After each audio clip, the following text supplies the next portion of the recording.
Yeah, yeah, yeah. Oh, yeah. Got question Chase, has got the facts, talking NFL numbers, he's got your back. A little chart trend ball, man, he's got it like that. Chasing data by DueChampions. Chasing data applies to everyone. Chasing data, yeah, we're live today. Chasing data for always. Chasing data by DueChampions.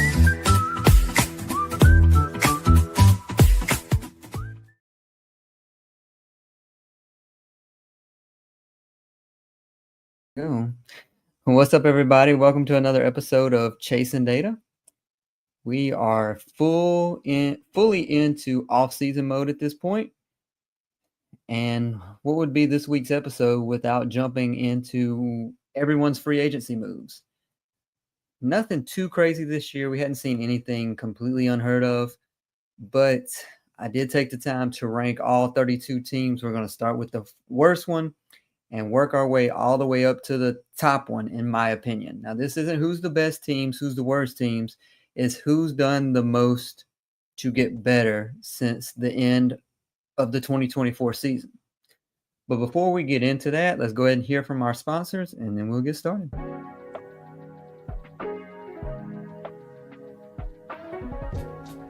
For the best Italian food in Western New York, Elliot Apollo's, call 716-825-3675.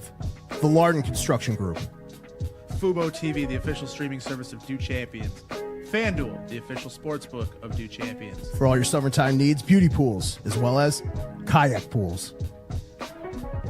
CX Chronicles, your total customer solutions focused manager. W.GG, the official energy drink of DueChampions. Hey, Sons of Erie, our artwork looks better on your walls. Hamburg Brewing, please visit our tap room on Boston State Road, Hamburg, New York. And finally, Fat Boy Surf Club for all your surfing needs.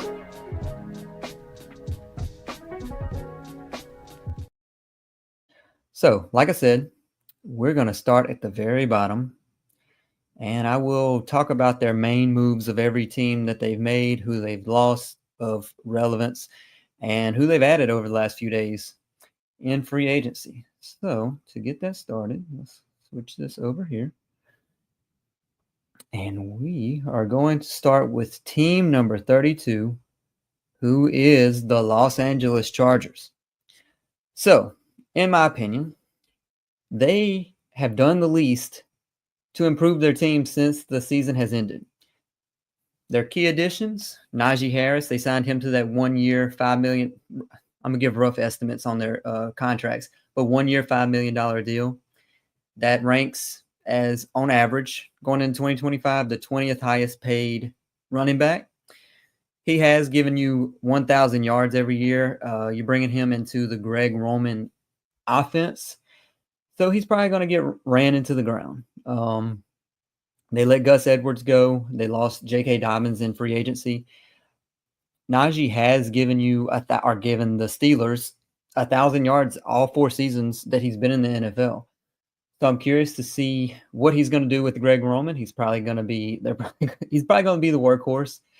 I wouldn't say this prevents them from still taking a first-round running back. Do they still take Omarion Hampton?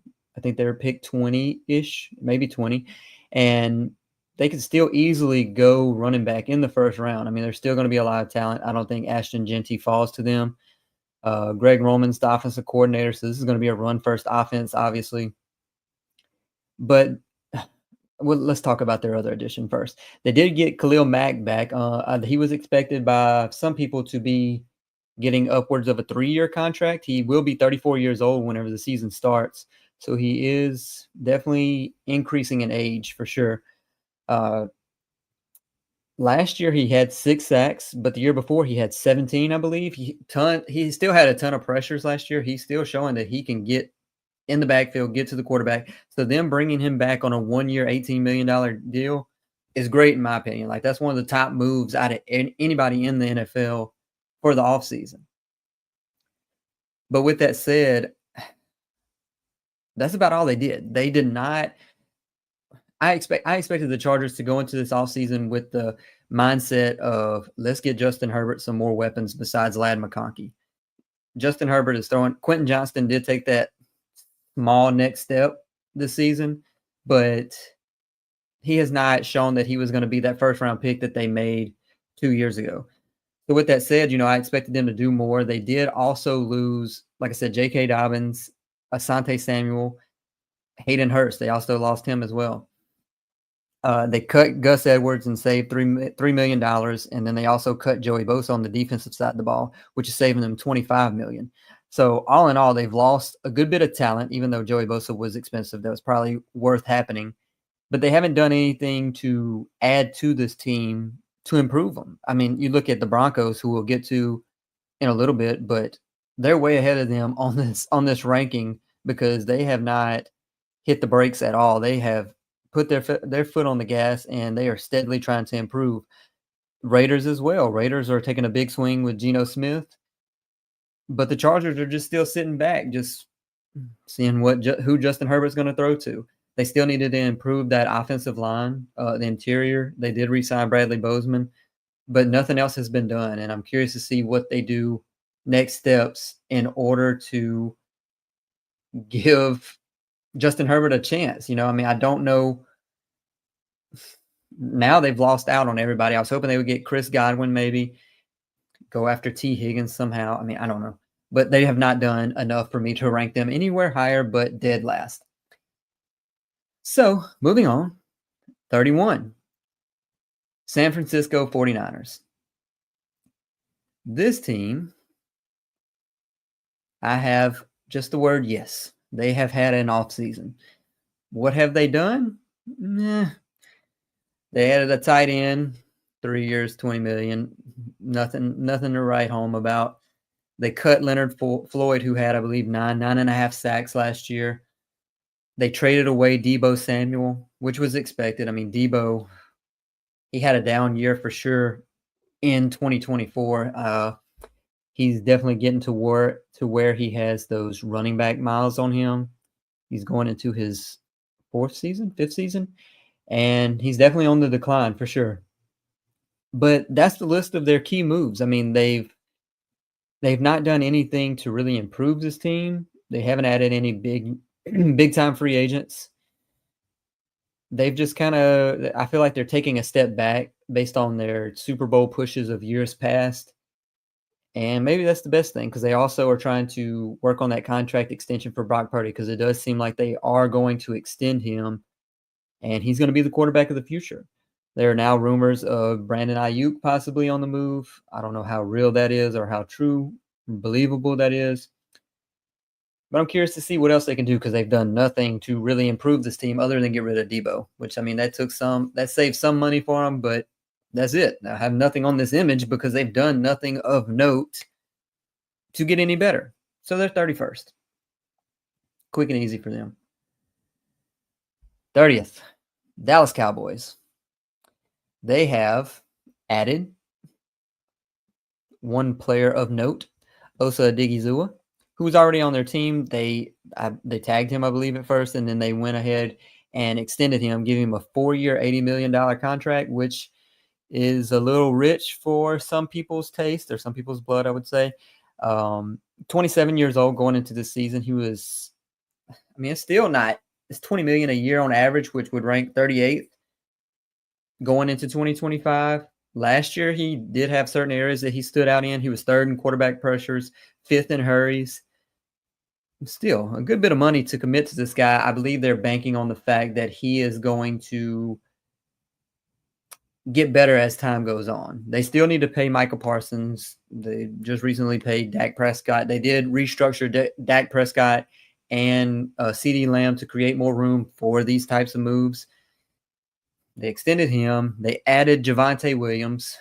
But on the counter of adding Javonte Williams, they lost Zach Martin. They lost Rico Dowdle, who came on very strong at the end of that season. We'll talk more about him and where he went as we continue on in this episode.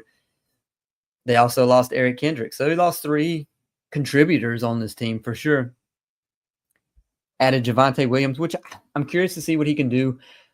last year he had the chance to, beat everybody out in Denver, and they ended up being a running back by committee. No one ever took the reins of that offense of the backfield. So he gets a 1-year, $3 million prove-it deal. I mean, there's not much more to that. People talked about Saquon like resetting the market and improving the value of the running back after they took a dive a few years ago. And Saquon gets big money, but no one else really is. Like I said, Javonte got that 1-year, $3 million contract. They did re-sign 2 free agents, Marquise Bell, 3 years, $9 million, cheap deal, and Cavante Turpin, the speedy return man who can get the ball. You see him get a lot of screens. I say a lot, but he does get screens. That's how he contributes on the offensive side of the ball. But other than that, they have not done anything besides sign second-tier, third-tier free agents. Nothing big going on in Dallas yet. The rest of the NFC may be passing them up. We'll see what happens. Moving along, 29th is the Jacksonville Jaguars. And you see here Patrick McCarry and De'Ami Brown, which we'll talk more about. The reason they're still ranked so low is, they got rid of Christian Kirk. They traded him away. The new GM who comes in, who looks like he's 25 years old or so, he comes in and he is making big time moves, and he is revamping this offense. Him and Liam Cohen, the new coach that came from Tampa Bay, the offensive coordinator in Tampa Bay. It looks like they're trying to mold this offense in their image. So they get rid of Evan Ingram, who had a down year last year, but was productive the year before for sure. They save $6 million on his contract, and then they also cut Josh Reynolds, who was a non-factor, saved $4 million on his. So that's who they cut. And like I said, they traded Christian Kirk. They get a 7th rounder out of it. They were just trying to get rid of the money with him. They're not really getting it. They got a 7th rounder. They just traded him. If they traded him within the division, that shows how little they thought of him. They traded him to the Texans. They did add a few people. No one really big name. The biggest one to me is Patrick McCarry, who is basically a Swiss Army knife on that offensive line. You can move him around. He played in Baltimore the last few years, and he kind of fills in wherever you need him to. So he gets a 3-year, $38 million deal, which is ranked 19th on average value going into 2025. They signed Jordan Lewis, the defensive back, 3-year, $30 million. And then they also signed De'Ami Brown, who is kind of on a prove-it contract. I mean, he had his best year in that Cliff Kingsbury offense in Washington last year. He kind of showed that he could do more. Once he had the ball, they kind of set him up for more screens, more versatility for sure compared to years past, but that's also the quarterback that he was playing with. Last year was his best year, not outstanding numbers, but 30 receptions, 300 yards, and a touchdown, which was a career year. But outside of that, that's all the Jags have done. Nothing earth-shattering for sure, and that's why they are 29th. And leave the list up for a second, and we will let you look at that and take some order. So we have number 28, who is Miami. Miami's not really in the best position to make a lot of moves. Kind of is still up in the air as to what their left tackle situation is going to be with Teron Armstead. It kind of makes you wonder where they're going into the season. I mean, I feel like this season is going to be a real make or break for Tua and this offense and Mike McDaniel. Because if they miss the playoffs again, he's definitely going to be on a hot seat. I know Tua was injured last year, and they just did miss the playoffs, but they continue to beat up on the low-level teams and cannot beat the above 500 teams. And if you're going to be good, you have to be able to beat everyone, obviously. So the one player of note that they've added is James Daniels. He was injured last year, but had a relatively good year in Pittsburgh the year before. I think he may have played a few weeks last year. He ruptured his Achilles, but they're saying he's going to be available for the start of the season, or that's what is expected. And you look who they lost. The key player they lost for me is Calais Campbell. He is getting up in age, but he is still such a huge contributor on any defense that he becomes a part of. he stays healthy, even though he's up in age. He's a leader in the locker room. Last year, he had 52 tackles, 3 sacks, 25 quarterback pressures. They let him walk in free agency. I mean, I guess he still could come back, but I feel like he's wanting to sign. There was the rumbles last year that he was signing to a contender or wanting to go to a contender. Never happened. They cut Raheem Mostert, saved $3 million. And Raheem Mostert, they're definitely leaning into Devin Achane as the feature back in Miami, because just 2 years ago, Raheem Mostert, even though I believe he's 31 years old, he had 23 rushing touchdowns and I believe over 1,000 yards on the ground, but they are full-fledged Devin Achane going into 2025. Cut Kendall Fuller, also saved $3 million. So outside of James Daniels, the only players of note that they've added is Tyrell Dotson. They re-signed him, bring him back, the linebacker, 2-year, $8 million contract. He's good in coverage, but that's about it as a linebacker. So moving on, we have the Tennessee Titans. Again, I mean, a lot of these teams, so the bottom 6 teams, none of them, well, the Chargers made the playoffs. They're the only ones out of this group from last year that made the playoffs, and they are the worst, but they have not done anything yet. I just really am unsure what they're doing. But Tennessee Titans, moving on, 27, Tennessee Titans.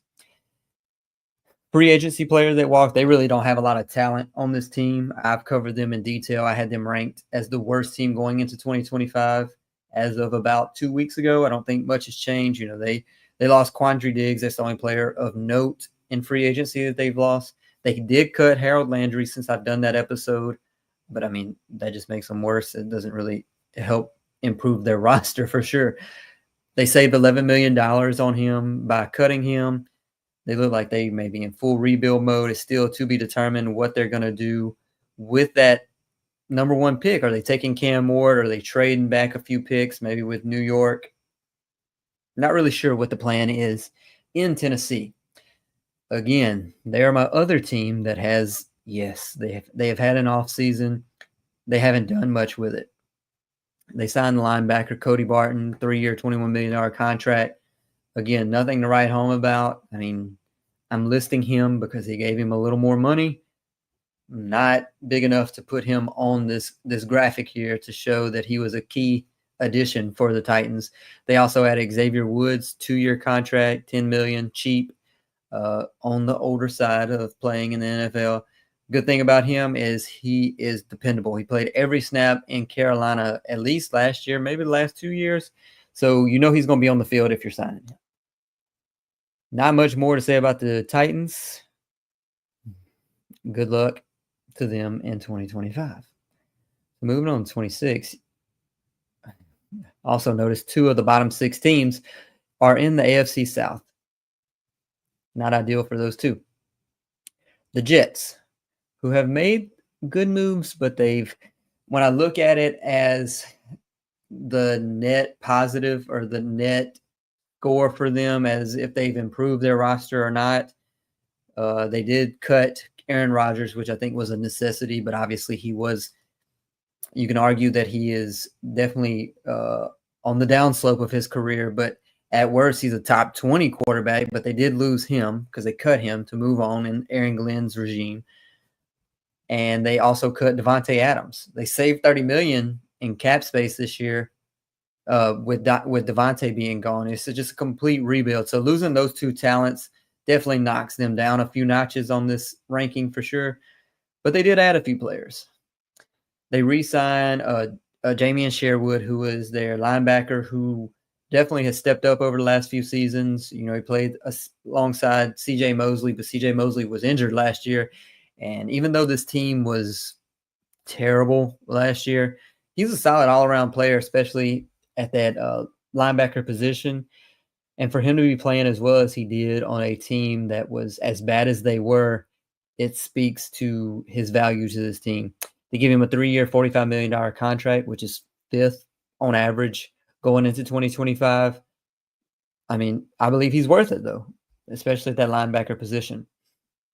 They made a few other signings. They signed Andre Cisco to put its safety position just on a 1-year, $10 million contract. A little pricey, but see what happens with that.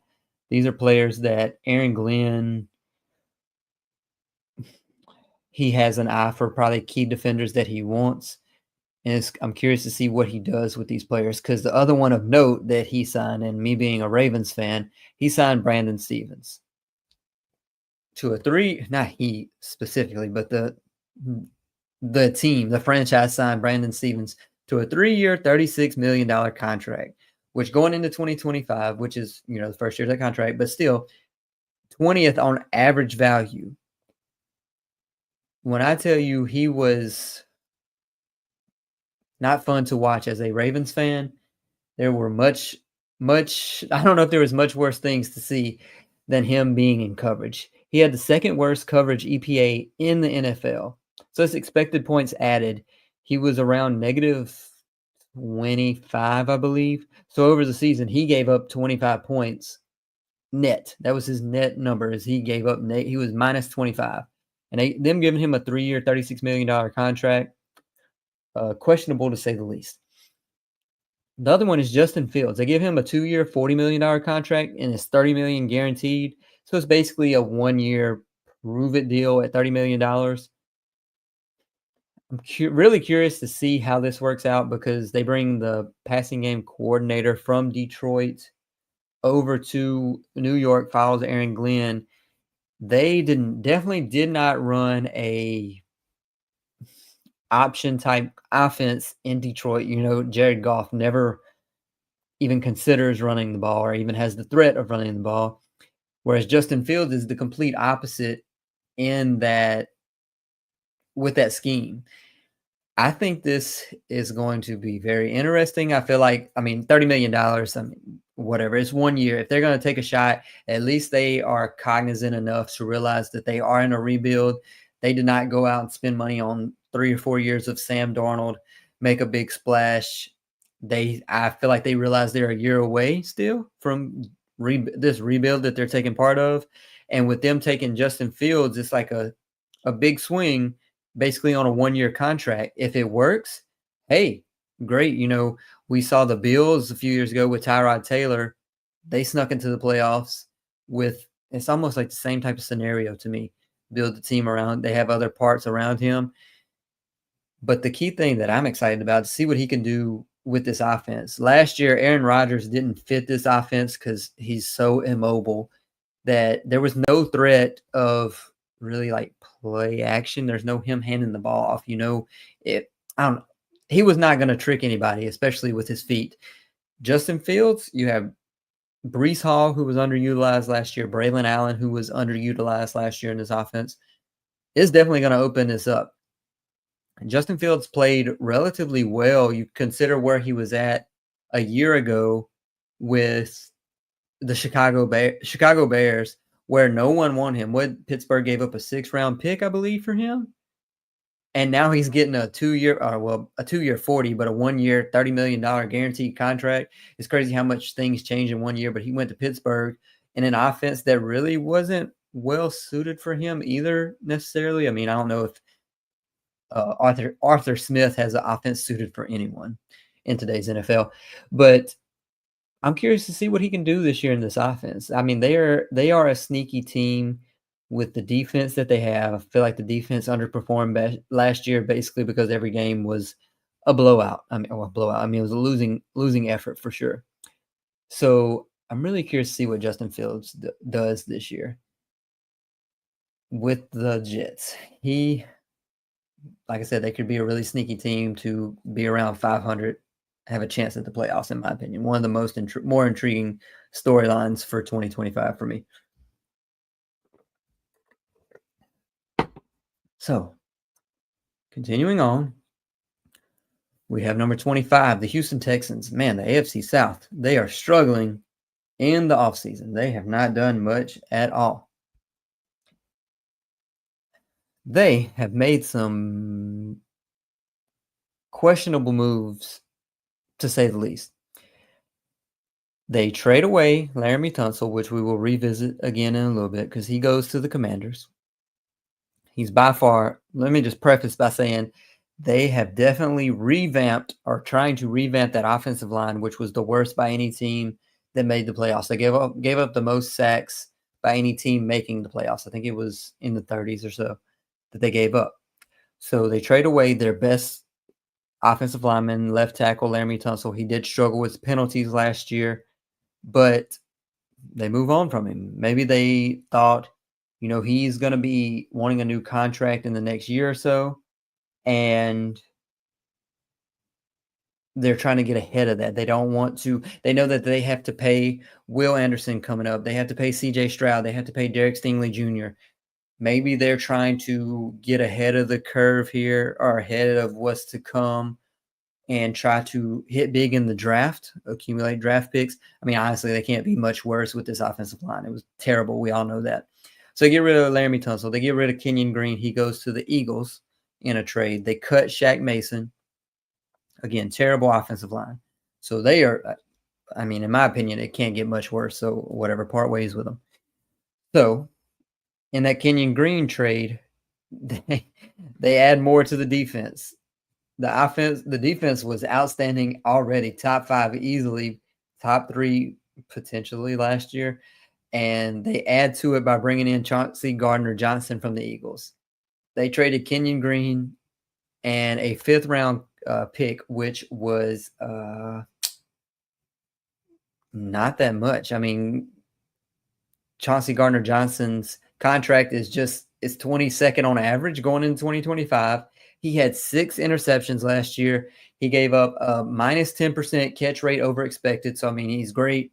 He's a great player. He kind of fits that hard-nosed swarm mindset that DeMeco Ryans is trying to implement in Houston. So that's an interesting addition for sure. That back 7 is, I mean, the defense all around is ridiculous. They have Lassiter, Derek Stingley Jr., Chauncey Gardner-Johnson. They lose Jeff Okudah, but whatever.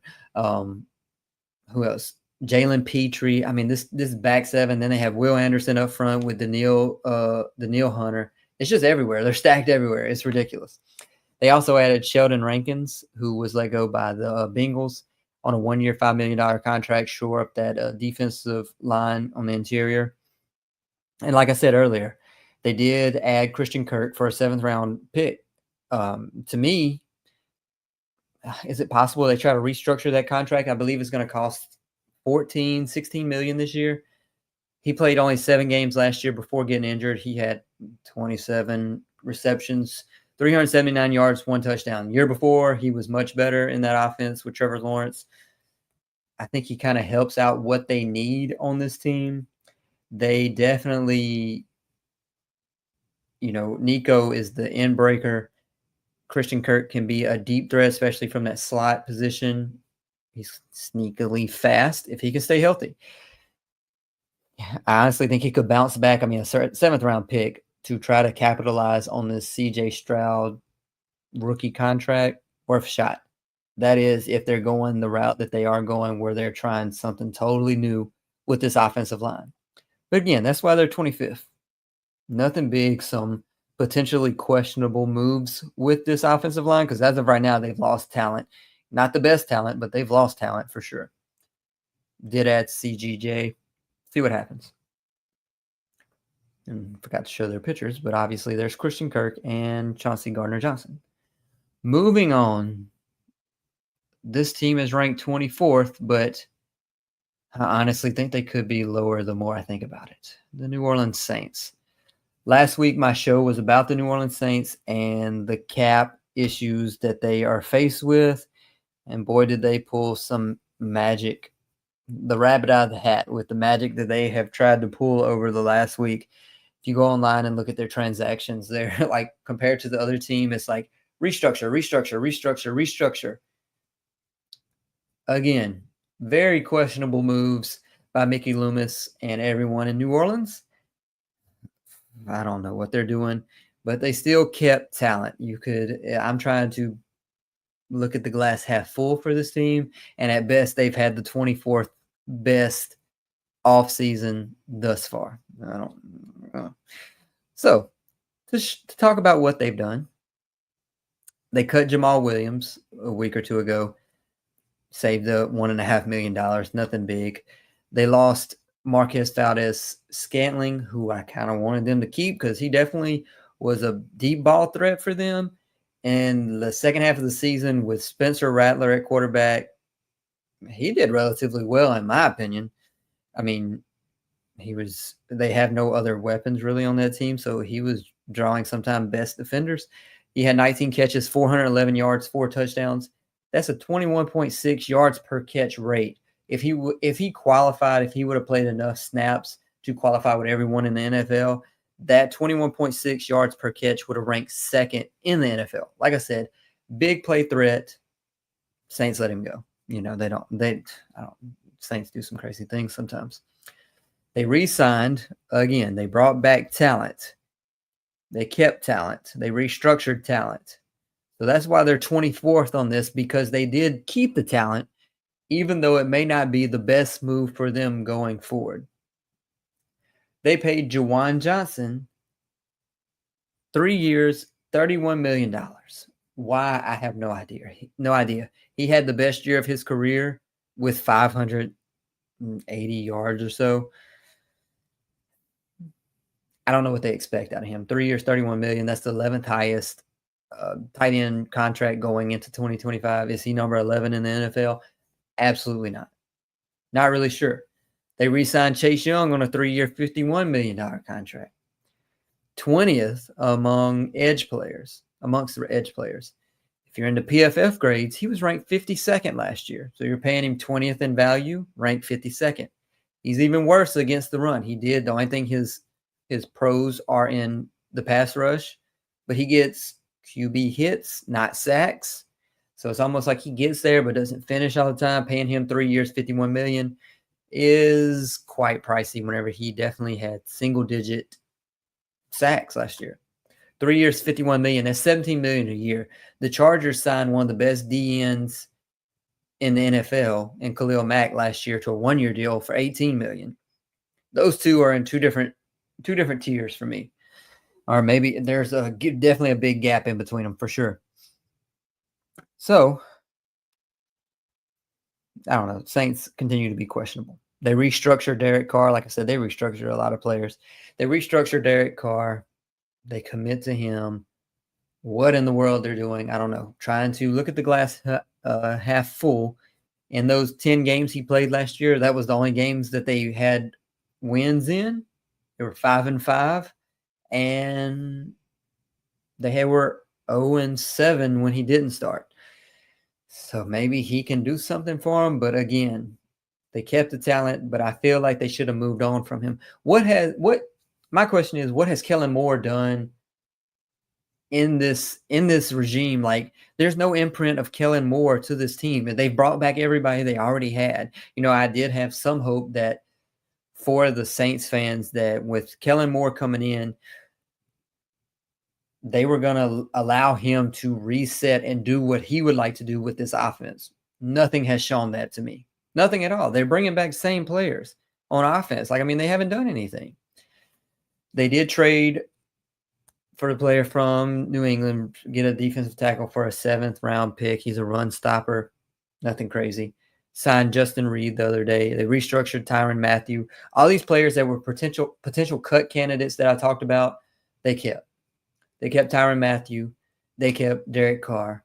They kept Cam Jordan, who said he's coming back, which is probably a detriment to the team. Yeah, maybe he's a locker room leader. But with that said, what is it worth what you're paying him for his production on the field? Because his production on the field is not the greatest. I'm going to remember to put these pictures up as I go. But back to Justin Reed. They did sign him. Again, it's bringing in talent, but is it wisely spending money? We talked about the pass protection in the last week's episode. I don't know. I just don't know what their end goal is. Again, they're playing in the NFC South. Best case scenario, they win the NFC South and they lose first round of the playoffs. So I don't really understand what the purpose of all this is. I really don't get it. Moving on. Enough about the Saints. They suck, and they continue probably to suck going into 2025. Detroit Lions. The team that was expected to make it to the NFC Championship for sure, and potentially go to the Super Bowl. But they didn't do a lot this offseason. They lost their offensive coordinator. They lost their defensive coordinator, which I really didn't weigh into these free agency rankings, but that definitely is a negative for sure. They lost Carlton Davis, who got injured, their cornerback last year, CB1 for sure. Terrion Arnold was their rookie last year, but he was not CB1. So they lose him. They lose, well, momentarily. You could move them up a spot or two since I did these rankings, because they did end up adding back Levi Onwuzurike, who out of the free agent defensive tackles, he ranks second in pressure rate at 9.7%. So definitely a big player to bring back for this team. The problem with him is health. He's had issues the last 2 years, so they bring him back. I think it was on a 1-year deal. If he can stay healthy along with everybody else on this defensive side of the ball, then they could do something more, maybe. I don't know. We'll see. They also cut Zadarius Smith, who was a good pass rusher for them. He was ranked 30th in PFF for the 2024 season, saved $6 million. I don't know. Maybe it wasn't worth keeping him around. I don't know what they were planning on there. But the only player of note that they brought back, they also lost their guard, Kevin Zeitler, who went to Tennessee. Again, should have brought him probably back for another 1-year contract if possible. But they bring in DJ Reed, who was ranked, I believe, by PFF as the top free agent cornerback. Whether or not you agree with that, well, whatever. They bring him on a 3-year, $48 million contract, which is ranked 18th on average value. Again, I don't know why PFF had him ranked number 1. I mean, at least I guess it's a net positive by getting rid or letting Carlton Davis walk, who signed with the Patriots, and bringing in DJ Reed. DJ Reed definitely still held his own on his side of the field in New York last few years. But Detroit hasn't done a lot. Do they really need to? Not necessarily. They just need the coin flips of health to go their way more in 2025 versus 2024. That's the difference. I mean, if their defense is healthy for the season, they could be a totally different team going into 2025. Moving on, Super Bowl champion Philadelphia Eagles. I mean, do they really, same thing as the Detroit Lions, do they really need to do anything to improve? Not necessarily. They just won the Super Bowl and won it easily, handily. Not a real close game, as we all know, versus the Kansas City Chiefs. They've made quite a few transactions. They lost Kenneth Gainwell in free agency. They traded away Chauncey Gardner-Johnson, like we spoke on earlier. So they lose him in the secondary. Still have Reed Blankenship, and the two rookie cornerbacks in Cooper DeJean and Quinion Mitchell, who were outstanding to say the least. They let go of their aging cornerbacks, which was necessary, being that they have such studs and those young players who are on rookie contracts. So they cut Darius Slay, cut James Bradbury. I think they're both going to be post-June 1st releases to save them more money.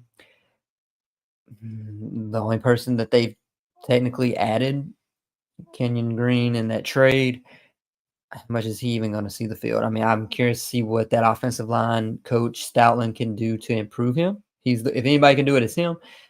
They re-signed Zach Bond, who was a major loss in free agency. He was on that 1-year, $3.5 million contract all over the field for Philadelphia after he left New Orleans year before last and became an amazing player, all-pro player. He was a priority for them in free agency. Was he potentially the best linebacker in football last year? Arguably so. They give him a 3-year, $51 million contract, which ranks 4th in average value. And to me, that's well worth it if he can continue to contribute the way he did last year. They extend Saquon Barkley. I spoke on this earlier. He continues to be worth the money. Honestly, the way they work this contract is they say it's a 2-year, $41 million contract. But what they did was they took the potential incentive money or roster bonuses and everything like that. They guaranteed it. They turned it basically all into guarantees. Highest paid running back now, instead of being around 4th, 5th, I believe is what he was. Now he's the highest. So confirm those two players, two of your best players, and move on in the offseason. I'm sure they'll draft well. They always do. Continue to shore up both sides of the ball. They did also lose Milton Williams, but they have so many players on that defensive front. They'll be all right, to say the least. 21, Cleveland Browns. I'm sure some people are surprised to see that they are 21st. They lost Jameis. There's not like a ton of talent to lose. They had the possibility of losing someone very big, but they did not. But they only lose Jameis Winston and Elijah Moore of note. They keep their main focus, Myles Garrett. They extended him. We all know what happened with him. They went into the offseason, and Myles Garrett was saying that he was tired of being in an environment that was not close to winning a Super Bowl, and they are not close. Obviously, they're in that Deshaun Watson contract that they still have to work through. They restructure it yet again. He has so much guaranteed money, $300+ million. Myles Garrett doubles down, says he wants out. Andrew Berry says we're not trading him. It's kind of a stalemate. Who's going to budge first? We all do our mock trades of where we think he may end up. He signs a 4-year, $160 million extension. So it's just all talk, I guess. Money talks and championships walk. Good news for him. I mean, obviously, he is a key player and a very net positive to continue to have on your team. 14+ sacks in 4 straight seasons. I believe he's the first player to ever do that. So he's consistent. He's amazing every year. And he's great. End of story. Everybody knows how good he is. They re-signed Devin Bush, which a lot of people probably say, oh, Devin Bush, who cares? 1 year, $3 million contract. The crazy thing is Devin Bush played by far the best ball in Cleveland in those few games that he played, which was great because what's going on with Jeremiah Owusu-Koramoah, JOK, their young, great linebacker who got injured last year. We still are unsure what his future is going to be in the NFL with that neck injury that he had. So them re-signing him is great for Cleveland, especially in the middle of that defense. And then they make the trade. If I'm pretending to be a Cleveland Browns fan, I sit and I pray every night that they are not trading for Kenny Pickett in plans of him being the day one starting quarterback. If that's what they're doing, I'm hoping that they're saying, oh, he's going to be the backup for whoever else we bring in. Obviously, the quarterback factory in Philadelphia thought more of Tanner McKee than they did of Kenny Pickett, because they move on from Kenny Pickett. They just take DTR, who was god-awful. We all know about his average target of depth, one of the worst seasons in NFL history as far as throwing the ball. Everything's at the line of scrimmage. But they trade DTR in a 5th to get Kenny Pickett. To be determined on what they're going to do with him, kind of questionable. That's their offseason. I mean, they didn't really lose much, but they keep Myles Garrett, which is a positive for them for sure. Continuing on. Number 20.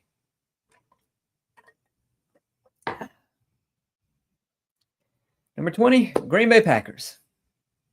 Again, another team who has not really done a ton. There was speculation that they may be in the DK Metcalf sweepstakes. They were talking about sending a first and one of their second-tier wide receivers. You know, they have all these wide receivers that are not alphas. They're all wide receiver 2s. So, I mean, I guess that was all speculative because Pittsburgh offered less and ended up with DK Metcalf. Anyways, the only player of note, they lost A.J. Dillon. Jair Alexander, was going to be curious to see what happens with him.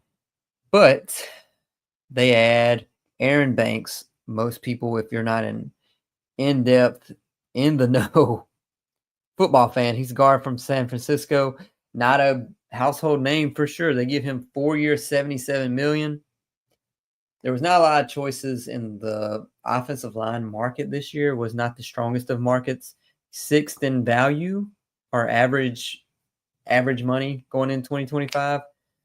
So we'll see what that does for their offensive line. They also bring in Nate Hobbs from Las Vegas, almost said Oakland, on a 4-year, $48 million contract, which ranks 20th He played just 7 games last year, but he did allow just a 73 passer rating. So there is some potential there, especially with the unknown of what's going on with Jair Alexander. That's it. The Packers have not been very active. Curious to see what they do. They still need that wide receiver 1, I feel. They have all these, like I said, all these wide receiver 2s. Christian Watson tore his ACL at the end of the season, so he's not going to be back anytime soon, I don't believe. And they have Romeo Doubs, who stays with concussions. Jaden Reed is on the smaller side as a wide receiver. They don't have anyone that's a go-getter. I mean, I would love to see. Devontae Adams coming back there would have been great, but here we are. He's not there. Moving on. Number 19, New York Giants. For a team that is ranked, I believe, by me as 30th overall, they are in the top 20 as far as what they're doing with their offseason. They lose the likes of Adoree Jackson, who I wish they could have kept somehow on a cheaper contract. He ends up going to a division rival in Philadelphia. They signed him earlier. They could have kept him. The Isaiah Simmons project didn't work out. He walks in free agency. They also, as of now, have lost Azeez Ojulari, who I feel like didn't get as much playing time because of where he was in this defensive line. They have the likes of Dexter Lawrence. They have the likes of Brian Burns. They have Kayvon Thibodeau. I mean, they're not going to push Azeez into a defensive tackle role.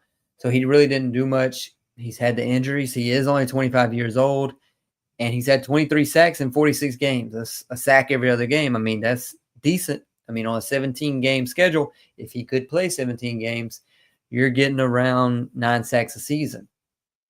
That's ideal for sure, but he can't stay on the field, so he walks. Players that they get. They re-signed Darius Slayton.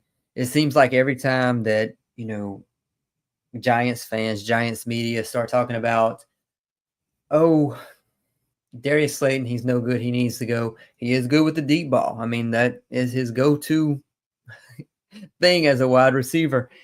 They bring him back yet again. They go out there and see the wide receiver market and say, well, I guess we got to bring him back because there's nothing really better that we could convince to come here.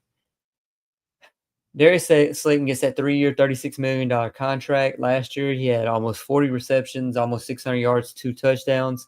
Like I said, deep ball threat, 16th in yards per catch at 14.7. It's kind of hard to grade this move for Darius Slayton whenever we still don't know who the quarterback is going to be, because as of right now, is it Tommy DeVito? Is that all who's in I think they signed someone else today, not relevant person, to be in that locker room. So basically, it's going to come down to if they draft Cam Ward, Shedeur Sanders, maybe Jackson Dart. I think they're taking one of those 3. Aaron Rodgers has been linked to him. Russell Wilson has been linked to him. One more that I'm missing here. So one of those 3. So, I mean, Russell Wilson, Aaron Rodgers very likely could be their quarterback starting week 1. See what happens with Darius Slayton. So, players pictured here. One of my top targets as far as value was Paulson Adebo, who they got from New Orleans. New Orleans can't afford to do anything. So they get him on a 3-year, $54 million contract, 13th in average, so a little bit higher than probably what people expected. And my thing, you look at the advanced analytics, where it stands out for me for Paulson Adebo, he was 4th in coverage EPA last year, which is way higher than what I thought. I thought he was a solid player as a cornerback. He's coming into this team, and he's going to be CB1 from day one on this team, which whenever I did my Giants episode, when I had them ranked 30 3 weeks ago now, I wanted them to go after Paulson Adebo because, like I said, I wanted him to he could easily be CB1, and now that's where he's at as of right now. He had, like I said, number 4 in coverage EPA, so that's expected points added, minus 25.6. So he took away points like crazy. On the other end, Brandon Stevens, was the opposite end. He was 40 points difference or so from that. Anyways, so Paulson Adebo gets in there. We also have Javon Holland, who had a down year this year compared to where he was at in 2023 in Miami, but he's still worth it. Did they overpay for him? Yeah, possibly 3 year, $45 million to bring in the safety, which is ninth in average money.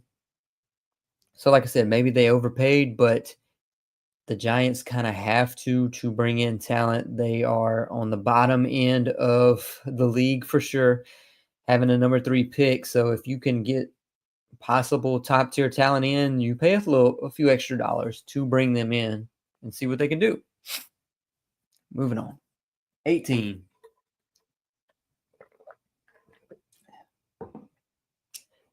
In AFC, Pittsburgh Steelers. Pittsburgh cuts Preston Smith a few weeks ago. They saved $13 million. They get him from Green Bay, who did not produce in the slightest in Pittsburgh. Larry Ogunjobi, who was a household name for some a few years ago on that defensive interior, cut him, saved $7 million. Moving some of these players out, they lose Russell Wilson and Justin Fields, like we spoke on earlier, who's in New York.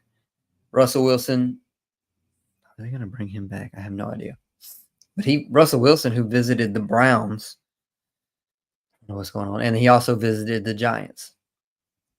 He's gone. Who do they add? Old man Darius Slay. Does he have anything left in him? I think he got him 1 year, $10 million, something like that. So he will be on the team. I think like I said, he's going to be a post June 1st cut or release by the Eagles. So he will be there. But the big move was DK Metcalf. Seattle has not been ranked yet. I will get to my thoughts on them, but they part with DK Metcalf. Like I said, Pittsburgh sent a second-round pick. They have high hopes for DK Metcalf. They extend him, give him a 4-year, $132 million contract. Third in annual value, only behind Justin Jefferson and CeeDee Lamb. So he's ahead of A.J. Brown, Amon-Ra St. Brown, and others, everybody else. I mean, Jamar Chase, obviously, T. Higgins. Is he better than those players? I don't think there's much of an argument to say that he is. He was 23rd in yards last year. He had 992. And that's what a quarterback in Geno Smith, who alleviated a lot of offensive line problems in Seattle. Who's going to be the quarterback in Pittsburgh? I'm not really sure. You know, it was said that he wanted to go somewhere where the quarterback situation was more stable. It's not Pittsburgh. Obviously not Pittsburgh. But 992 yards, 66 reception, and 5 touchdowns. That's basically his career average. He had a little bit more in his rookie year, and everybody had high expectations with him whenever he came out of the draft with A.J. Brown out of Ole Miss. And he's just kind of been there. He had a plus 16.1 receiving EPA last year. Nothing really special. Paying him that amount of money, a lot. I don't know. For his size and his ability, I think as an athlete, he doesn't produce as well as he could. But also on the other side of this, to me, he's kind of the same receiver as George Pickens. Does this indicate going forward that George Pickens, I believe, is going to be in the last year of his contract next year? Are they leaning towards moving on from George Pickens going forward and DK being their wide receiver 1? I don't see them keeping both of them long term. So this may indicate what's going on in the future in Pittsburgh. Moving on. Another AFC division rival. Baltimore Ravens at 17th. They haven't done much of anything. I mean, they lost Brandon Stevens, and I've already shared my thoughts on him. The key things that they've done is they could have lost Ronnie Stanley. He takes what is expected to be a pay cut at 3 years, $60 million, to stay in Baltimore and shore up that left side for Lamar. He could have gone elsewhere and probably made a little more money. There were reports that he could have made more in New England, I believe, a few million more a year, but he's had the health issues. Maybe he likes his regime that he has in Baltimore. 14th on average money. They keep him there. He's finally been healthy as of late, so that's good for the Ravens. The only other move they made of note is adding DeAndre Hopkins. They are still in search of that big body wide receiver one. DeAndre Hopkins probably is not it. I'm curious to see how they're going to use him in the slot going forward. If he can stay on the field, I mean, Baltimore seems to be the place where wide receivers go to end their career. Odell Beckham, DeAndre Hopkins now, Steve Smith. I'm sure I'm missing more, but it just continues to be the theme in Baltimore. Last year, he had 56 receptions for 600 yards and 5 touchdowns. Not a great year, but I mean, we'll see what he can do. It's another weapon, especially like I said in the slot to open up what Zay can do on the outside. Zay Flowers, that is. Another big target. Bring him in. Doesn't drop the ball. Sure, that's about all I have to say. 16, Atlanta Falcons. So with the Atlanta Falcons, they cut Grady Jarrett, who we haven't mentioned yet. Saved $16 million for him. That was kind of a surprising move. He's still a solid player for sure on a defense that was not great to begin with. So they move on from him. Like I said, saved $16 million. What they're doing with that $16 million, not much as of yet. Outside of that, a few moves. They re-signed Mike Hughes, cornerback, 3-year, $18 million contract. They extend Jake Matthews, pictured here on the right, 2-year, $45 million. He's better as a pass blocker than run blocker. I mean, they still have Michael Penix on that rookie contract, but the problem with this team is the Kirk Cousins contract. He's currently a $40 million backup. He's going to be moved. There's no way. I believe I tweeted out a week or so ago that the highest paid backup dating back over the last 10 years was Jimmy Garoppolo. That was the Trey Smith year, and he was like a $12 million backup. So $40 million, $12 million, huge gap. No way Kirk Cousins stays the backup. Where's he going to go? Not really sure. Pittsburgh, Cleveland. I don't know. Players that they've added. Divine Diablo, if you're a Madden player, he's the best, one of the best user linebackers in the game because of his speed. They signed him to a 2-year, $14 million contract. Like I said, the speed is his key attribute. Maybe they're trying to get something more out of him, which I believe that they will, than what they could with the athletic Troy Anderson that they drafted a few years ago, who has not panned out. It was kind of a flyer pick anyways. Then they signed the recently released Leonard Floyd, 1-year contract, $10 million. He had 8.5 sacks last year, 13.6% quarterback pressure rate, and 48 quarterback pressures. So solid addition to this defensive line who definitely needed some help. That's all for Atlanta. Moving on to the top 15. We're in the top half of the league now, and we have Washington Commanders. Have they made so many? God, they've made so many moves. So let's just start with who they lost. They lost Olamide Zaccheaus, who had a career year, 45 receptions, 500 yards, 3 touchdowns. A lot of players had a career year in this offense with Cliff Kingsbury and Jaden Daniels. They lost Dante Fowler, who had a breakout year, a career year. On the defensive side of the ball, 11 sacks. Is that true to what he's going to be? 31 years old. He's a pure pass rusher. He was 8th in pass rush win rate. A terrific year. Still not signed by anyone. They also lose the almighty St. Juste, who is probably equivalent to Brandon Stevens in the cornerback market. So didn't lose anything there. They cut Jonathan Allen. They were talking about trading him. I guess they're impressed with what they got out of the rookie Johnny Newton in Illinois in the defensive interior. They saved $16 million. Jonathan Allen was kind of on the decline. Is it a true decline? Not really sure, to be determined. But who they add? They bring back Zach Ertz on a 1-year, $6 million contract. Dependable target for Jaden Daniels. Cheap for him, too. They bring back a leader on that defensive side of the ball, Bobby Wagner. Top 3 linebacker last year. I believe he's 34-ish years old. So definitely one of the older linebackers in the league. He is still a dependable tackler for sure. Uses his brain a lot on the field. He's still amazing in coverage for his age, honestly.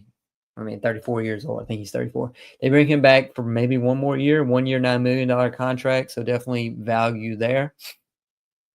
They also signed Javon Kinlaw, 3-year, $45 million contract, 17th in average money for defensive tackles. He had 40 tackles last year, 38th in pressures, 23rd in sacks amongst defensive tackles, 15th in D-tackle pass rush win rate. It's always hard to say that.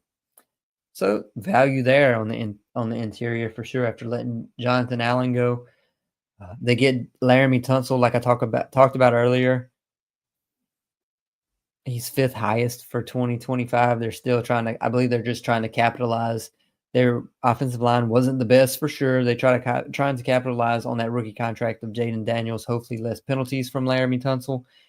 And then they also get Deebo Samuel, which is an interesting addition for them, being that they sent a fifth round pick to San Francisco. His time there was done. I believe he's around 15, 16 million owed this year. He's 14th on average money. Last year he had 51 receptions, almost 700 yards, 3 touchdowns. A down year for him, obviously, but his time in San Francisco has come to an end. Move him on, surprisingly, 6.4 air yards per target, 42 rushes for 136 yards. That's where running back Miles comes in. But that 6.4 air yards per target, it is 100% going down in Washington. We saw them run so many bubble screens, so many screens in general. In Washington, it's going to be screen city for him. He's definitely going to get the ball behind the line of scrimmage, probably on over 50% of his catches. Definitely working the underneath, no doubt. See what he can do after the catch. So going to be intriguing to see what they can do in this offense. But they've added a lot of players for sure while only losing just a few. So that's why they're 15th on these rankings. 14th. Arizona Cardinals. Whew. They improved last year under Jonathan Gannon.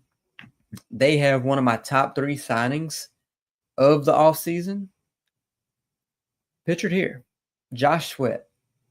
Biggest one, or maybe not the biggest, top 3 for sure. They get him on a 4-year, $76 million contract. I believe it's the highest by any of the edge players. Milton Williams also obviously got the higher contract. But they get him for 4 years, $76 million, which is 15th on average money. Just 28 years old, 40 sacks over the last 5 years. He's not in there for the run game. He's in there for the pass rush. And he's averaged 2.48 pressures per game over last 2 years, I believe. And what's intriguing about him is that some of his best time on the field was under Jonathan Gannon, which was 2 years ago. Jonathan Gannon is where he's headed to in Arizona. So they have him, key reuniting between him and Gannon. They also are continuing to shore up that D-line, which was one of their main weaknesses on this team. They signed Baron Browning, who comes over from Denver, 2-year, $15 million. And then today they shore up that interior with Dalvin Tomlinson, who ended up in Cleveland and declined once he got there, but he has potential to be a run stopper for sure, a space eater in that interior defensive line. Not a lot going on in Arizona, but definitely net positives for them. 13th, Indianapolis Colts. They definitely made some intriguing signings. So they lose E.J. Speed, who had fallen off from where he was 2 years ago. They lose Mo Alley Cox, just a big red zone threat. And that's it. That's all they've lost. But they add some interesting players for sure. They add Cam Bynum, safety from Minnesota, 4-year, $60 million contract, 10th on average. Last year, he had 3 interceptions in that great defense under Brian Flores, 63 passer rating, so solid, to say the least, in coverage.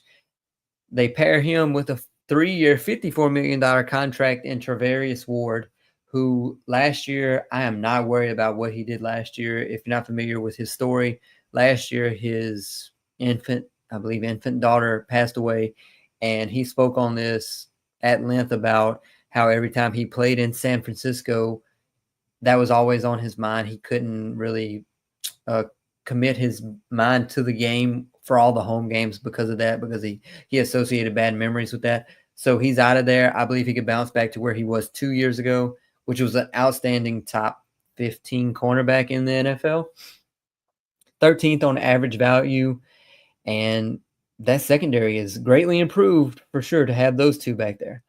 So they spend their money there, but pictured at the bottom is New York Giants prior quarterback in Daniel Jones. They signed him to a $14 million contract, 1-year contract. And basically what they're saying is, Anthony Richardson, this is your chance. You have to beat this guy out in the offseason to get the starting job. I feel like Daniel Jones is basically like that barometer of Anthony Richardson. If you can't beat him, your time, especially maybe not in the NFL, but especially here in Indianapolis, is over. Because if you can't beat Daniel Jones out coming off the shoulder injury last year, then what good are you here in this offense? It's time for us to move on from you. So a good bar setter in Indianapolis. Going to be curious to see how that plays out, especially with Shane Steichen. He was the one who had that run game in Philadelphia going well 2 years ago. I mean, Daniel Jones does have some wheels on him, so I'm curious to see what happens there. Top 12, Kansas City Chiefs. Made it to the Super Bowl, tried to go for the three-peat, couldn't do it, and now here we are. They are still having a solid offseason, especially considering all the money that they had tied up in some of those players. Travis Kelce's coming back, a few others, but they lose in the offseason. Traded away Joe Thuney, who we have not talked about yet because the team he goes to is high up on this list. Joe Thuney, 32 years old. He's in the last year of his contract. Talk about him more in a little bit. So they lose him. They lose Juju Smith-Schuster, who was not a real big threat. They had so many wide receivers. I mean, they had so many injuries last year. They just had to continue bringing in wide receivers. He had 18 receptions, 200-plus yards, 2 touchdowns. Nothing great. They lose Charles Omenihu, who is solid at times on that defensive line. Chris Jones is the focal point, obviously. Justin Reed is a key contributor that they lost in that secondary, though. Who did they keep? They tagged Trey Smith. Kind of a surprise, being that they had to pay him such high dollar, $23 million. So he is the highest paid player at his position, but is he also the key to their offensive line? Maybe so. One could argue that. So they keep him. They also bring in Jalen Moore from San Francisco, 2-year, $30 million. I mean, he was the backup left tackle there, so I'm kind of curious to see how that plays out. A little bit of money for that. They also bring in Hollywood Brown. Bring back Hollywood Brown on a 1-year, $7 million contract. To me, he's just another option for Mahomes. Adds depth to this wide receiver room. They plan to get Rashee Rice back if he's not suspended. What's going to happen? I don't think anything's going to happen with Xavier Worthy. So, again, this wide receiver room could be good. Travis Kelce's coming back. But also pictured here is Nick Bolton. Bring him back on a 3-year, $45 million contract. He was their linebacker last year. 5th in average value, so on the higher end. But he's one of the leaders on this defense. He's questionable in coverage, but he plays with effort. So I guess they just wanted to have him there. I mean, like I said, key contributor on that defense. Only other 2 players they bring in is Christian Fulton, cornerback from the Chargers last year, 2-year, $20 million. And then they also bring in Elijah Mitchell on a 1-year, $4 million contract. He's another injury-prone running back, so I'm kind of curious to see how this all plays out between him and Pacheco. Samaje Perine walks in free agency. So I'm curious to see how this all plays out. He had a good rookie season a few years ago, but nothing since. kind of, sort of, just because he's been injured. But overall, he had 120 carries, 560 yards. That's 4.7 yards per carry, which is good if he's healthy, but health is a part of the game as well. So like I said, they're 12th. Moving on, getting close to the top 10. 11th. So if you think about who we have left here, we have the likes of New England, Denver, Chicago, Las Vegas, Cincinnati, Seattle, Buffalo. I mean, this is a Buffalo Bills network that I'm working with DueChampions, and there's no homerism, but they are in the top 10 for sure. All right, anyways, Tampa Bay, NFC South, that is up and coming, I guess you'd say. They don't really lose any players of note, which is why they are still ranked, why they're ranked this high. They re-signed Levante David, who I believe is 34, going into 2025. So on the older side of these linebackers. But when you have a good linebacker who can control the defense and keep everybody where they're supposed to be, you got to hold on to them. Bobby Wagner, Demario Davis, Levante David, all these older linebackers. 1 year, $9 million contract. He's solid versus the run. Like I said, a team leader. This is probably his last year. Bring him back. Two players pictured here. On the right side, you have Chris Godwin, who I thought was going to walk in free agency. I honestly didn't think Tampa Bay was going to bring him back, especially they still have Mike Evans, who gets yet another 1,000-yard season. And then the emergence of Jalen McMillan, the rookie last year in the second half, once Chris Godwin was injured, who had that ankle/foot injury. I believe that was on Monday Night Football versus the Ravens in there in garbage time. They bring him back on a 3-year, $66 million contract. So that was about what was expected, what he'd make on the open market. If he's healthy and paired with McMillan and Mike Evans, I mean, this offense with Baker, the resurging Baker Mayfield, who Cleveland let go, it's going to be interesting to see what this offense could do. And then you add in Bucky Irving, who was great in his rookie year. But prior to Chris Godwin being injured, he led the league in first downs, 50 receptions on 576 yards per game. He's top 10 in yards per game last year, 5 touchdowns. Again, great. His health is the only concern. See when and how he's going to come back from that foot/ankle injury. Also pictured on the left side is Hassan Reddick. I have so many players that end up coming from Philadelphia on that defensive line. He was not in Philadelphia last year. He ended up being traded to the Jets. He had a tumultuous offseason holdout. We'll see what happens with him. 1 year, $14 million contract, grade value, 29th in average value, 31 years old. He had 10-plus sacks in 2021 through 2023. Not really worried about what he did last year because of everything that was going on. 2.26 hurries per game in 2023. So which player are you going to get? Definitely worth the shot. You pair him with Vita Vea on that defensive line, and 2 players to be reckoned with if he's at top talent. So a good get, in my opinion, for the Tampa Bay Bucks, especially against 3 divisional quarterbacks who struggle under pressure. Bryce Young, Michael Penix. We'll see what he's going to do in year 2. And then Derek Carr, who is god-awful under pressure. He gets under pressure, the ball's going into the stands. Top 10, finally made it.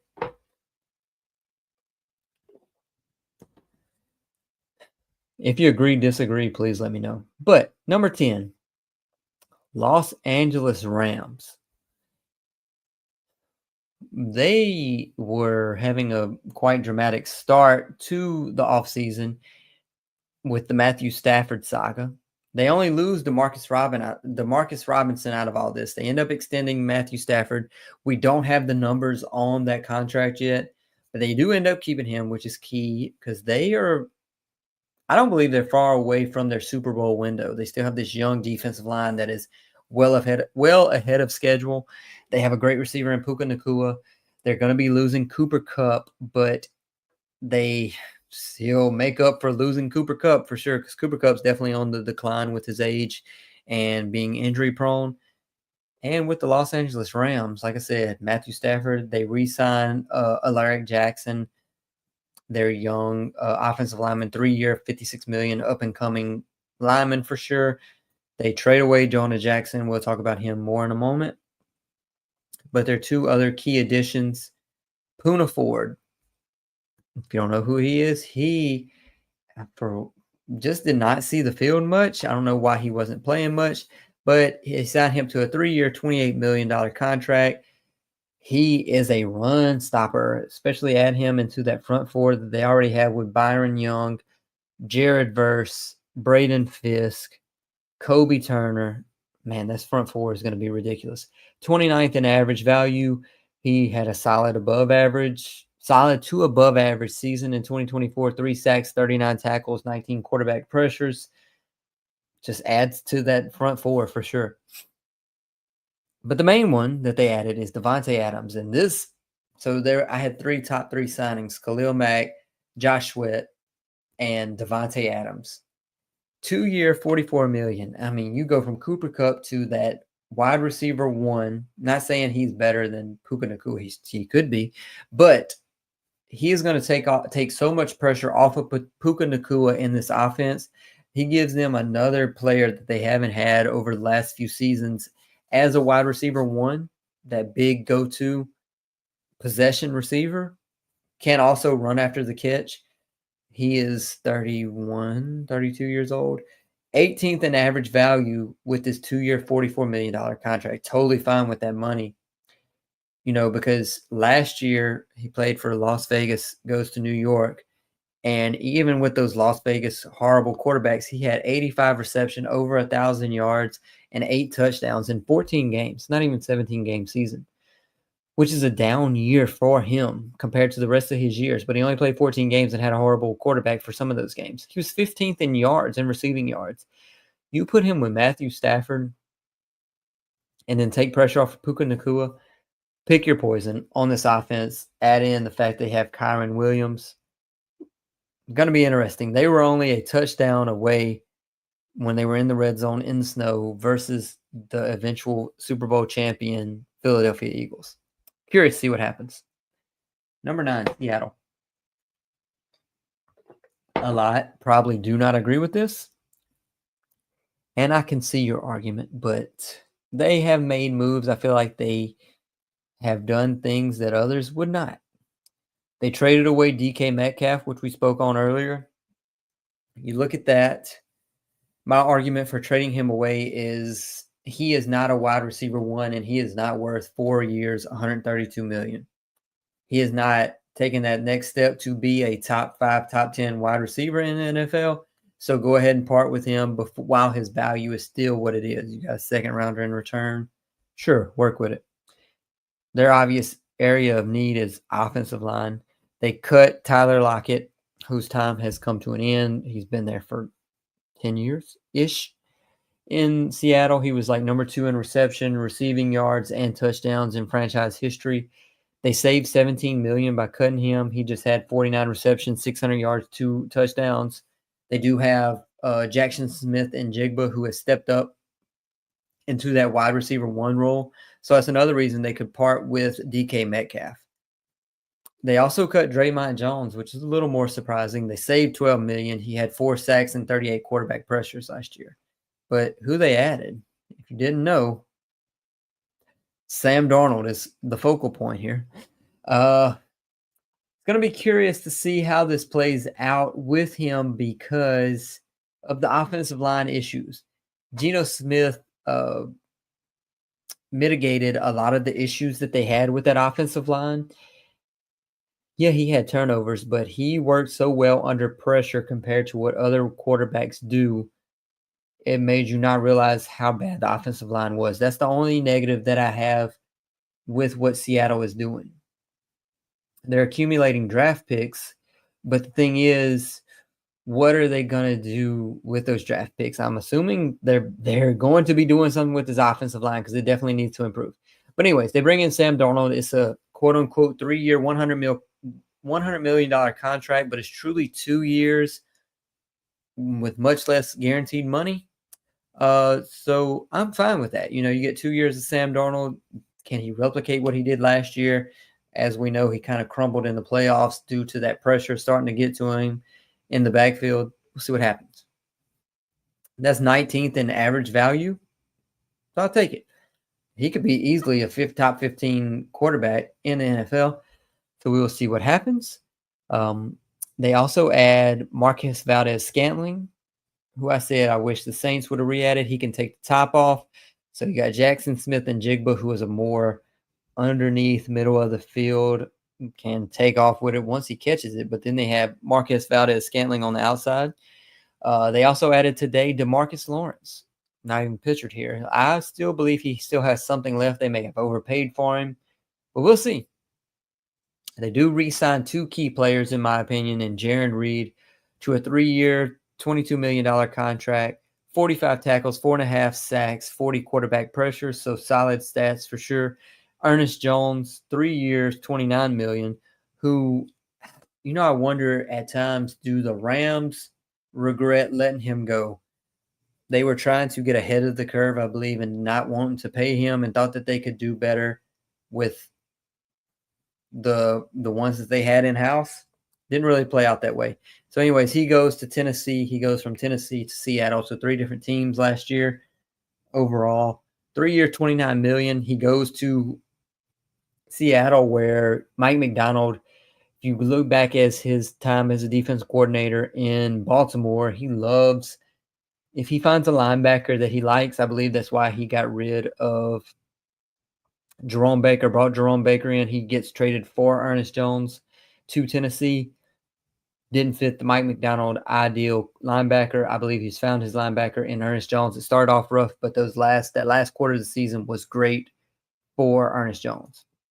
So, Seattle Seahawks. Again, you could argue to me that they were ranked 20th in the offseason, not top 10. I fully understand where you're coming from with that argument. Number 9, Cincinnati Bengals. Boy, whew. The only reason they're here is, again, this is net off-season moves. They have not lost much at all. They lost Mike Hilton, cornerback. They cut Sheldon Rankins. He was ranked 72nd amongst in PFF rating. They saved $10 million by letting him go. Wasn't like the defense is good anyways. They still currently have Trey Hendrickson. Gonna see what happens with that. So as of today, they're ranked number 8. They get rid of Trey Hendrickson. Depends on what the return is. They could drop 10 spots on this list, honestly. The Trey Hendrickson thing is quite questionable to me, to say the least. I tweeted this the other day. Their defense is already god-awful. They don't want to pay all their players. I mean, I guess they have to pick and choose, but they're going full offense, honestly. They plan to win every game 45-42 next year. No idea. Anyways, he's still there for the time being. They surprisingly, in my opinion, extend Mike Gesicki 3-year, $26 million contract, which is 15th. I guess maybe Joe Burrow wanted that. Not really sure. Tag T. Higgins. So a net positive in keeping him there rather than letting him walk in free agency. Man, you've probably seen this, but they are always late on paying their players. They've waited on paying T. Higgins, so that's a few more $1 million than what they could have paid a few years ago, a few more million per year. Jamar Chase, they could have paid 2 years ago. Trey Hendrickson, they could have paid 2 years ago. They haven't. So now they just end up paying more to keep these players. So anyways, T. Higgins tagged $26 million. Last year, he did have some injuries, only played 12 games, but he still accumulated 73 receptions, 900 yards, 10 touchdowns. 3 touchdowns coming in one game, I believe. Last year was, with advanced analytics, his second best season. He was 12th in catch rate over expected at positive 7.2%. So he's catching balls he really shouldn't, per se. That's 12th in the league and 9th in reception EPA. So he's a top 10 wide receiver in the NFL per advanced analytics. But you just got to get him under contract. Quit playing around. If you're going to keep him, keep him. But as of right prior to getting on here, I have seen the speculation that he could go to Carolina. He follows like 4 or 5 Carolina Panthers accounts, and he also J.C. Horn tweeted or posted on Instagram a picture saying something about let's link up with 5 T. Higgins number. Going to be curious to see how that plays out. I mean, that would be great for Carolina, who still has the cap room to extend him for sure, to give him a new contract. They also re-signed Samaje Perine, trying to bring back the old magic of a few years ago, 2-year, $4 million contract. BJ Hill is also re-signed, 3-year, $33 million, 17 sacks over the last 4 years, 50-plus tackles last year, 30th in grading amongst defensive interior players, 33rd in pressures. He's just very consistent. He's had around a 70 PFF grade over the last 4 years. I think they kind of know what they're getting with him. 3 years, $33 million. I'm fine with that. Moving on, the aforementioned Carolina Panthers. So, like I said, number 7. This is mostly due to the fact that they really didn't lose any talent. They lost Dane Jackson, or they cut Dane Jackson, saved $4 million. Shaq Thompson no longer there. They cut Miles Sanders. I believe they saved $6 million on him. Once he left Philadelphia, he's been god-awful in Carolina. Nothing great at all. So they make quite a few moves. They re-sign Andy Dalton to a 2-year, $8 million contract, which I'm totally fine with because he is a quality backup. You saw with that first game that he came in, I believe, again, whenever they benched Bryce Young last year, he was great against the Raiders, put up 300-plus yards. He does have that higher ceiling than a lot of backup quarterbacks, so I'm fine with 2 years, $8 million. They also bring in Rico Dowdle, which is one of the later signings, on a very cheap contract. I believe it was less, $6-8 million, something like that. He had the 4th highest percentage of runs getting 3+ yards after contact. I'm surprised the Cowboys, not really surprised that they did not make the smart move and retain him in Dallas. Let him walk, whatever. So that's going to be an outstanding 1-2 punch between he and Chuba Hubbard, who has become a top 10 running back in the league behind that offensive line that they invested a lot of money in and kept intact going in 2025. They also bring in Bobby Brown III, defensive tackle, 3-year, $21 million contract. Solid player, nothing spectacular, but he is solid. They also bring in Treshaun Wharton from Kansas City, 3-year, $45 million. So they are just spending money on the defensive line, or defensive side of the ball, which I'm totally fine with because they ranked, I think, dead last in like 7 different categories with their defense. Spend the money if you got it. Got to do something to improve this team, to give Bryce Young a chance anyways to not be just having to outscore everyone. Then they also bring in Trevon Moehrig from Las Vegas, 3-year, $51 million, maybe a little overpay. The 6th in average value, but he had his best season yet, so I believe they're betting on the future with him. 13th in tackles last year with 104, 2 interceptions, so he can play the ball. Main thing they did is extend J.C. Horn, made him the highest paid cornerback ever.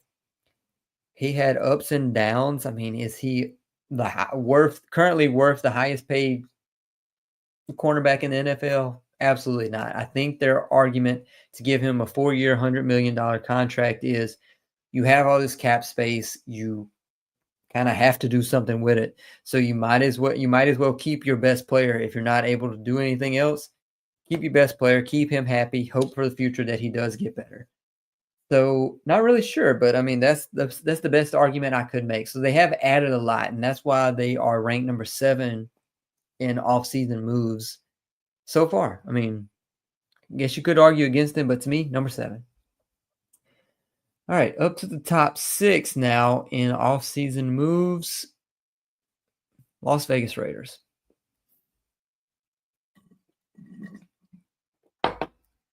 So, to start off, they cut Gardner Minshew, save a few $1 million. They needed to get rid of him anyways. Once they realized that it was either AOC or whoever they were going to draft, they didn't need Gardner Minshew.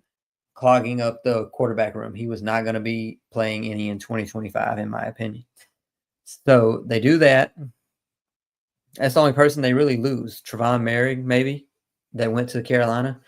But they extend Max Crosby, make him, prior to Myles Garrett, the highest paid defensive end in the NFL.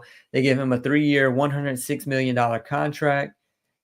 With that, I mean, is he worth it? Yeah, probably. He was injured last year, and even with that injury, since he's been drafted in 2019, he's 5th in sacks in the NFL, around 59.5 in those 5 years. So solid numbers for sure. One of the few players who could be Defensive Player of the Year candidate every year. They re-signed Malcolm Kuntz. You know,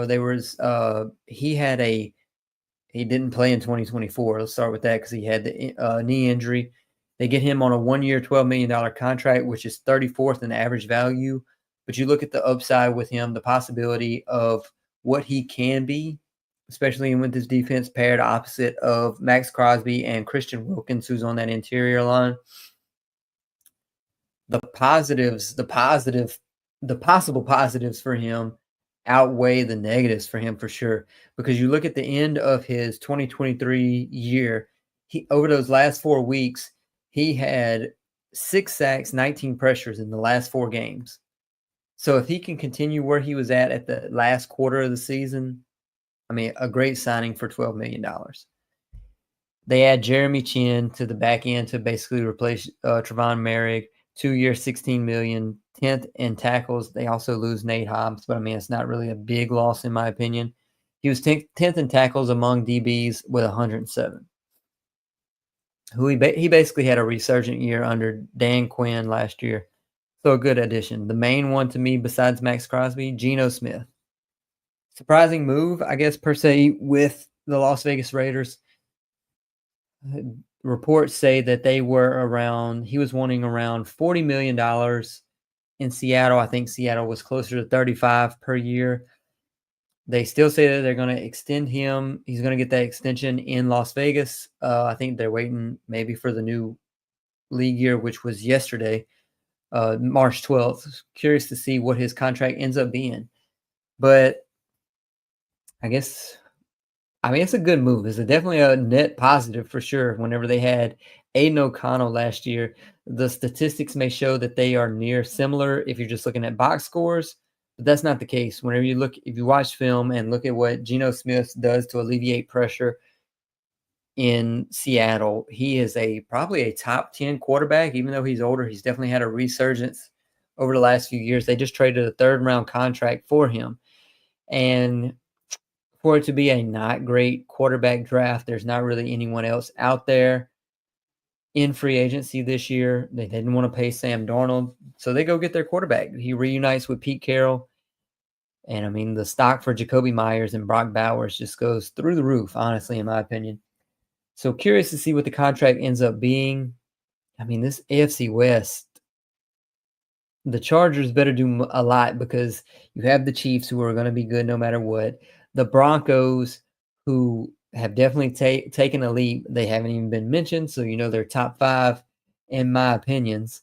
And in my opinion, they're going to be a top 5 team. So Las Vegas being number 6, they definitely have taken that next step and will be definitely probably competing to be a 500 or so team going into 2025.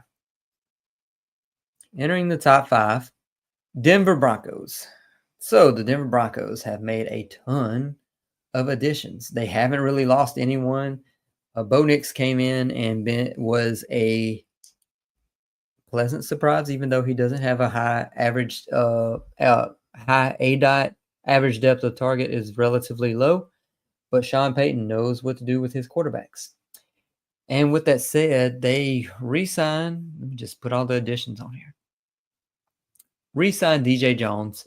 Sure up the interior of that defensive line. Defense that was also a top 3 defense last year. 3-year, $39 million contract. 2nd in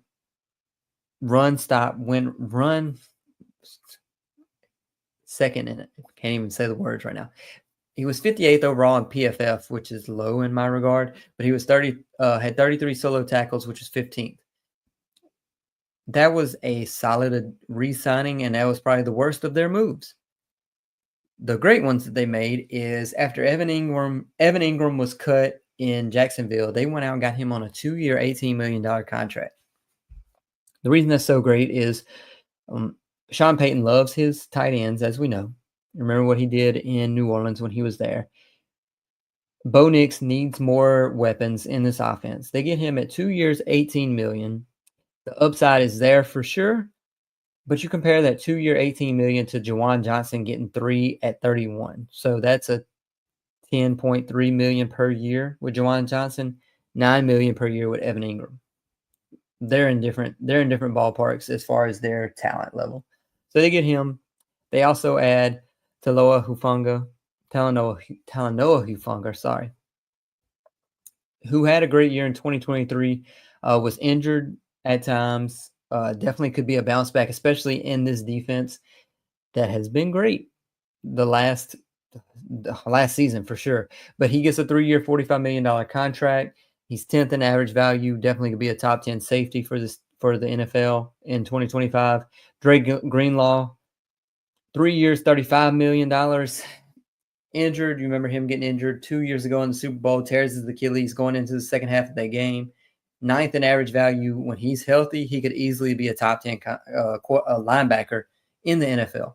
So you put all that together, this team didn't really lose anything, made the defense even better, added a weapon for Bo Nix, and that's why they're top 5. Top 4. Almost there. New England Patriots. So New England Patriots, one of the worst teams in the NFL last year, traded the D tackle to New Orleans. That's all they really lost on this team. So straight to the additions. They add Robert Spillane, linebacker from Las Vegas. Solid linebacker. They have so many holes that no matter what they did in free agency, they weren't going to fill all the holes. But they tried their best. 3-year, $33 million for Robert Spillane. Top 5, 6 linebacker versus the run. He's amazing against the run, especially in 2024. Coverage, not so much, but, you take what you can get in New England, especially over the last 2 seasons they've had. They signed Mac Hollins from Buffalo, 2-year, $8 million contract. They still need more weaponry in the wide receiver room. Last year, he had 31 receptions, 378 yards, 5 touchdowns. So kind of a bigger target for him, for Drake May. They add to the offensive line, which was one of their weakest spots, with Morgan Moses, 3-year, $24 million contract. I'm okay with that. They add a cornerback, again, to pair with Christian Gonzalez, one of the few bright spots on this team. So now they have a 1-2 combo that's relatively good in New England with that cornerback room. They get him 3-year, $54 million, 13th in average value. He's consistent on what you're going to get with him. He was 25th in coverage EPA, so definitely one of the top cornerbacks for him to be CB2 in this defense. Great for them.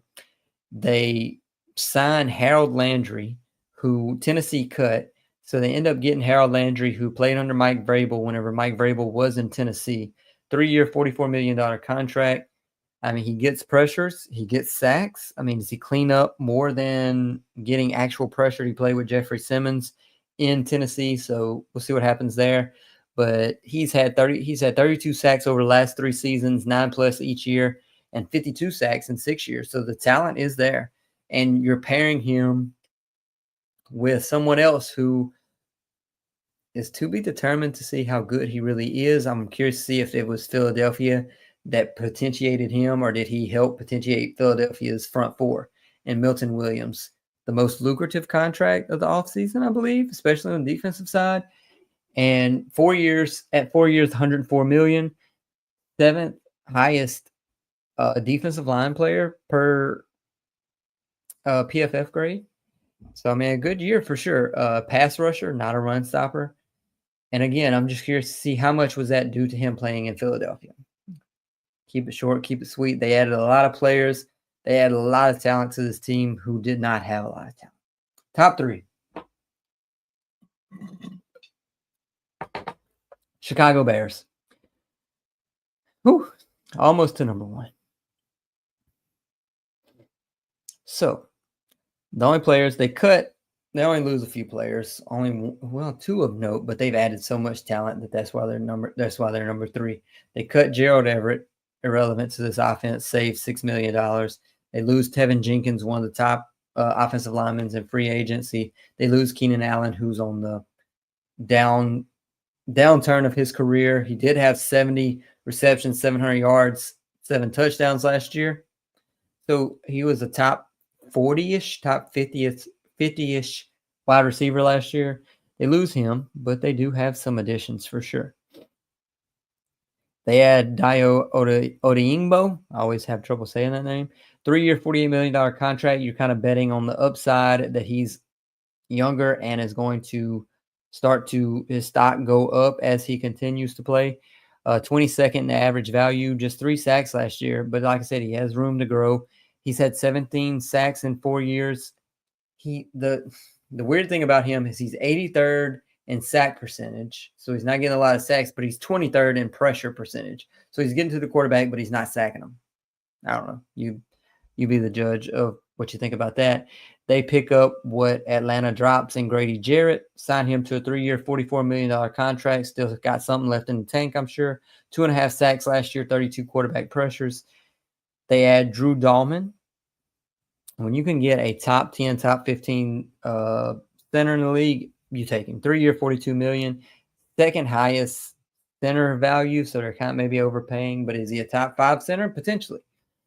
And that's why, to me, the Bears are one of the top 3 teams as far as what they've done in this offseason. They get Ben Johnson, and he comes in and he says, you know what, we're going to protect Caleb Williams in this offense. If we're going to see what he can do if he's protected. We know he had a horrible offensive line last year. So they go out, they sign Drew Dahlman as the new center. They trade for Jonah Jackson, who was not getting playing time in Los Angeles, but was a great player in 2023. Took a step back in 2024, so they're betting on the positives that they could get out of him. Going to be better than probably what they had overall from offensive line perspective. 11th in average value. They send a 6th-round pick to the Rams, not really giving up much besides cap space. They also trade for Joe Thuney from the Kansas City Chiefs. He's in the last year of his contract. They sent a 4th-round 2026 pick, 13th in average value, so it's going to be determined to see what happens in 2025 as see if they give him a new contract or not. 7th best guard amongst most metrics. So like I said, they revamped this offensive line. They turned this team into something new. I'm going to be curious to see what Caleb Williams could do. Still probably need another weapon for him. So we will see what they do. They have a lot of options now, being that they shored up this offensive line with the 10th overall pick, 9th, 10th, somewhere around there, what they can do with that pick. Number 2, Minnesota Vikings. So that kind of makes you realize who is number 1. Yes, they lose Sam Darnold. You could argue either way how you feel on that with them losing him. But they also lose Cam Robinson, who they traded for midseason, and Cam Akers, who's definitely a solid backup running back in that system. They still could bring him back. They've already had him, 3 times now? But the additions, they bring back Byron Murphy on a 3-year, $54 million contract, 13th in average value, who had a great season in 2024, a step up from where he was at in 2023, 2022 for sure. They're betting more on his future. Like I said, best year yet. Aaron Jones, they bring him back. I was kind of worried about him. I tweeted this out the other day, worried about what he could do without the interior of this offensive line being improved. That's the 6th highest contract they paid him, 2 for $20. He had over 1,100 yards, 4.5 yards per carry, and then they went out and improved this interior offensive line. They add Ryan Kelly, center from Indianapolis. They add Will Freeze, guard from Indianapolis. They signed him to some hefty contracts, but they are doing everything that they can to give J.J. McCarthy, who seems to be the quarterback of 2025, the best chance going forward. They also add Isaiah Rodgers from the Philadelphia Eagles on a 2-year, $11 million contract. Also add Jonathan Allen and Javon Hargrave. Jonathan Allen contract, 3 years, $51 million. Is he on the downslope? Not really sure. He definitely can add more to a defensive line that is already solid with this defense under Brian Flores. 15th in average value for defensive tackles, only played 8 games last year, 23 sacks over the last 3 seasons. Like I said, quarterback pressure's down, but overall a positive add.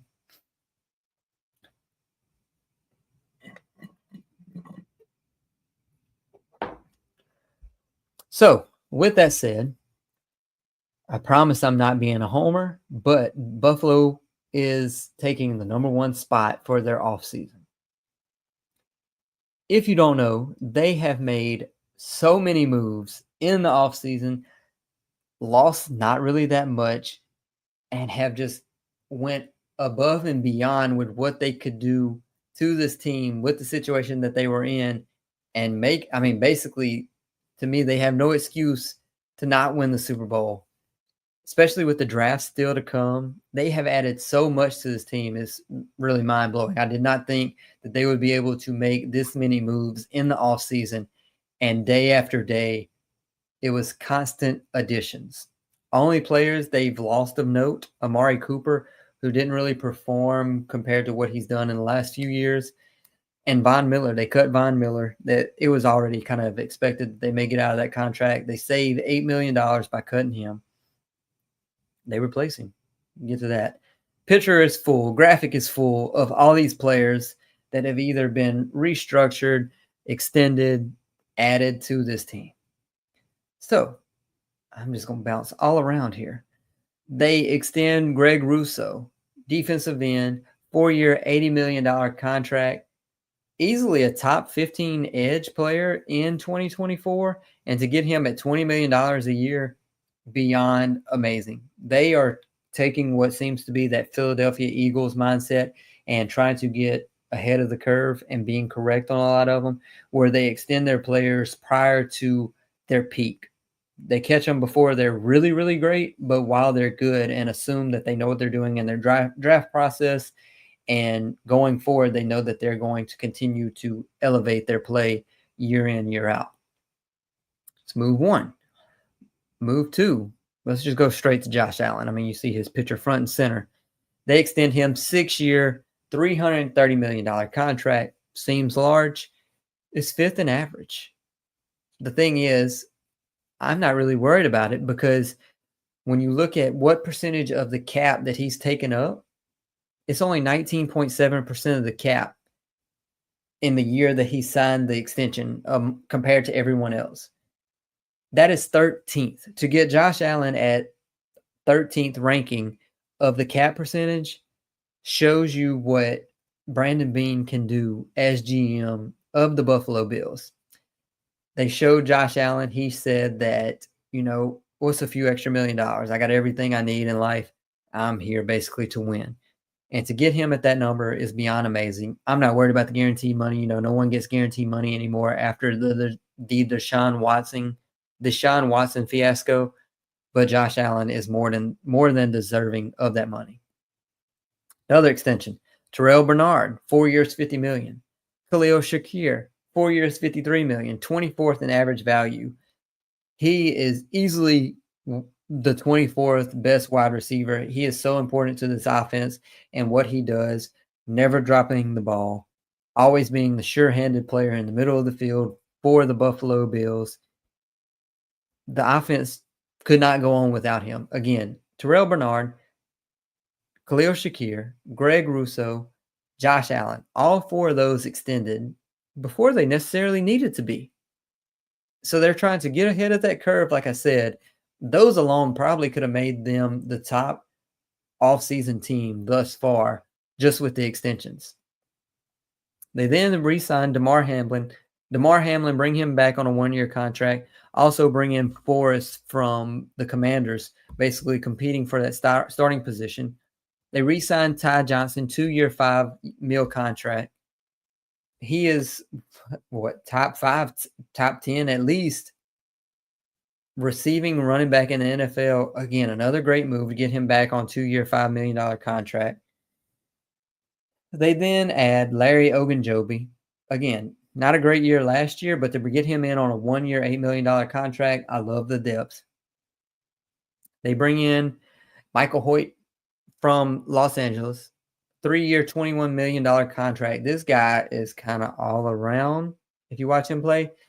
Great versus the run last year. 27 quarterback pressures, 3 sacks. You add him to this defensive line. That was maybe one of their weaknesses in Buffalo. They shore that up. They extend Gregory Rousseau. They bring in this guy. They then add Joey Bosa, 1 year, $13 million contract.